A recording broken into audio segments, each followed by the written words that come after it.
On April 15th, my television blew up like the corner of Boylston Street. On fire with a bloodstained finish line that suddenly seemed like the furthest place from glory in Boston. Even if they got a head start, they couldn't run fast enough from the fear that connected a nation divided by rivers and made up lines like anything that cut this country suddenly pulsed with a common anger. 3 dead. 264 injured. Martin William Richard, The youngest of 3 to bear the burden of a nation's strife. a martyr for those who lost limbs, Sight, hearing, and safety to be considered lucky in comparison. his family being the prime example of what happens when you lose your faith in the freedom of open space. Martin dead. Sisters like amputated. Mother half blind. Father scarred by shrapnel, now locked down to the confinement of a wheelchair in the darkness of day. Blood-stained broken pavement became an emblem that burned those events into our memory when a mother's tears became a universal language that spat fire into the words of a nation. When bombs bloomed onto city streets in early spring. Breathe deep and you could have smelled the intoxicating fear of a nation. Could have felt the overwhelming heat from the blast. Could have heard the desperate cries from the innocent. And if you looked close enough, you would have realized that this isn't Boston. Welcome to Baghdad. We're outside the city's international airport. 2 car bombs were set off, leaving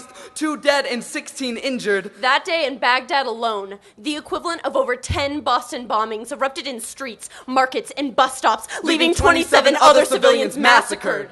When I got home that day, I walked into my living room to see pixelated political pundits transform themselves into public service announcers, repeating the names of the deceased and injured while the muted screams and explosions captured on camera were being televised in the background. We never heard any names from Baghdad. We never saw the repetition of B-roll displaying the blast from Iraq. If the only thing connecting me to the horrific bombings in Boston is my nationality, then when did my compassion cease to cross my country's borders? I shouldn't have to export my empathy. When looking back on that day, the only time the Middle East creeps into our collective thought is when we look for an origin of our attacker. Not sympathizing with a nation that knows all too well the taste of our contempt, but turning on them as the cause of that fire in our bellies. We focus in on the lines of longitude that divide us. On April 15th, our country decided to sit alone in suffering, rather than admit and broadcast that attacks on innocent human beings is a daily affair. April 11th, 2 dead in Thailand. April 12th, 4 dead in Mali. April 13th, 9 dead in Pakistan. April 14th, 35 dead in Somalia. April 15th, 75 dead in Iraq. April 16th, 119 dead in Syria. There's a Boston every day, and we're just too damn blind to see it.